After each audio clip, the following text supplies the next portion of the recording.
Title: The Sumerian Pantheon Explained: Gods, Tablets, and Evidence. More than 5,000 years ago, people in southern Mesopotamia wrote down the names of their gods, not as legend, not as oral tradition, as lists, as hymns, as administrative records. Those tablets still exist. They were excavated, cataloged, translated, and published in academic journals. This is the Sumerian Pantheon, exactly as the tablets describe it. The Sumerian Pantheon is not a single story.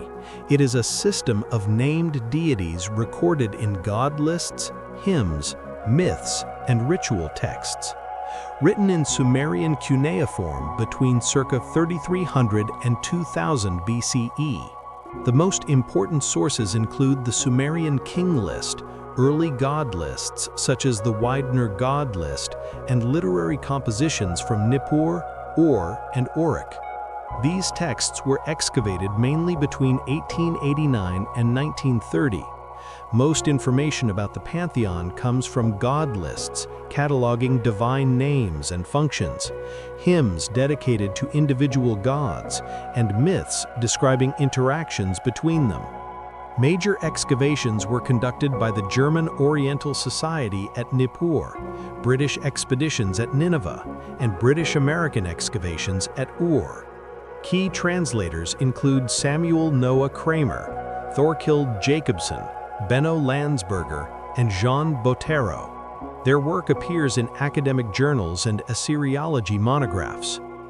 At the top of the pantheon stands An, the sky god and ultimate authority. He rarely acts directly and serves as the source of legitimacy. Enlil is the god of wind, air, and command. He holds executive authority and enforces the decisions of the divine assembly. Enki, known as Ea in Akkadian, is the god of fresh water, wisdom, and regulation. He is associated with the Abzu, the underground freshwater domain. Enki mediates, advises, and preserves balance. Together, An, Enlil, and Enki form the core governing structure of the pantheon. The Anunnaki are not individual gods, but a collective group. They appear in texts such as Enki and the World Order and the Descent of Inanna. They function as a divine council, judges of fate, and enforcers of cosmic order. They are descendants of An and act collectively rather than independently. Among the major goddesses, Nin-Her-Sag represents earth and fertility, associated with birth, healing, and continuity of life. Inanna is the goddess of love, war, and kingship. She is the most politically active deity and receives the Mi, the divine laws of civilization. Ereshkigal is the queen of the underworld, associated with death and consequence. The Anunnaki often act as judges in her realm. Utu, the sun god, represents justice, law, and truth, and is frequently invoked in legal texts. Nana, the moon god, is associated with time, cycles, and continuity, playing a key role in calendars and oaths. The tablets described no divine wars. Instead, they showed division of responsibility, balance between authority and wisdom, and negotiation rather than conflict.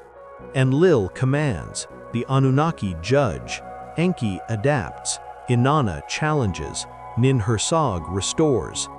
This is systemic governance, not drama. Original tablets listing these gods are preserved today in major museums, including London, Istanbul, Philadelphia, Paris, and Yale. Many are digitized through the Cuneiform Digital Library Initiative, with photographs, transliterations, and translations. The Sumerian Pantheon is not myth in the modern sense.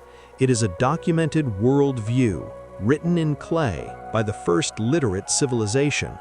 These gods are not hidden, their names are not secret. They are cataloged, translated, and published. The mystery is not what the tablets say. The mystery is how often we forget that history already wrote it down. Before philosophy, before law, before science, humans organized the universe by writing the names and its powers.